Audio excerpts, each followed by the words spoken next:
Hello बच्चों, आशा करता हूँ आप सब बेहतर और अच्छे होंगे। तो चलिए शुरू करते हैं। जैसे कि स्क्रीन पर आपको दिख रहा है, तो आज का हमारा टॉपिक है रिवोल्ट ऑफ 1857। हर एग्जाम में आता है, स्पेशली फॉर उनके लिए भी है जो बच्चे ट्वेल्थ आर्ट्स के हैं।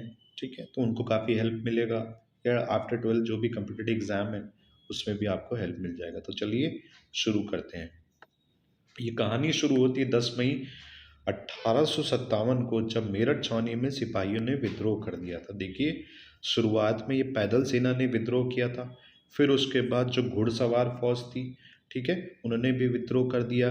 फिर जो पूरा विद्रोह है मेरठ जो शहर है उसमें फैल गया। सरकारी इमारतों और जो खजाना था पूरा लूट लिया गया। ठीक है, आप सोचिए पूरा ये बर्बाद कर दिया गया। ठीक है, जिसमें शस्त्र जो रखे होते थे जहाँ पर, वो भी पूरी तरीके से लूट लिया इन लोगों ने। और अंधेरा होते ही सिपाही घोड़े से दिल्ली की तरफ ये चल पड़े। ठीक है, अब ये 10 मई को रात को चलते हैं, 11 मई को सुबह ये पहुंच जाते हैं। ठीक है, दिल्ली पहुंच जाते हैं। तो 11 मई को जब ये दिल्ली पहुंचते हैं तो वहाँ पर जो मुग़ल बादशाह थे बहादुर शाह जफ़र, उनसे मुलाकात करते हैं। ठीक है, अब जो है, जो ये बहादुर शाह जफ़र हैं, देख के भौचक्के हो जाते हैं। बाहर से आवाज़ आ रही थी, हो हल्ला, ये क्या हो रहा है। ठीक है, तो भैया इनसे जब मुलाकात करते हैं तो जो ये क्रांतिकारी हैं ये सब लोग बताते हैं कि हम लोगों ने विद्रोह कर दिया है और अंग्रेज पुरुषों को हम लोग मार कर आए हैं। अब बहादुर शाह जफ़र तो भौचक्के ही रह जाते हैं, अचानक क्या हो गया। तो बहादुर शाह जफ़र ने इसका कारण पूछा। ठीक है, तो इन लोगों ने ये कारण भी बताया। यहाँ पर आपको कारण जानना बहुत ज़रूरी है। ठीक है, तो सैनिकों ने बताया कि गाय और सूअर ये चर्बी में ये लिपटे हुए कारतूस ये दांतों से खींचने के लिए जो अंग्रेज थे वो मजबूर कर रहे थे, इस वजह से इन लोगों ने विद्रोह कर दिया। ठीक है, फिर उसके बाद क्या हुआ, दिल्ली जो पूरा था वो अंग्रेजों के नियंत्रण से ये जा चुका था। ठीक है, सैनिकों ने पूरी तरीके से दिल्ली पर नियंत्रण ही कर लिया था। ठीक है, फिर उसके बाद देखिए, अब देखिए बहादुर शाह जफर के पास कोई चारा नहीं था, तो उन्होंने भी अपना आशीर्वाद दे दिया इस आंदोलन को। ठीक है, जैसे ही बहादुर शाह जफर ने अपना आशीर्वाद दे दिया, अब अब ये मुगल बादशाह के नाम से ये विद्रोह और ये आंदोलन चलाया जा सकता था बच्चों। ठीक है, तो ये हमारा इंट्रोडक्शन पार्ट है।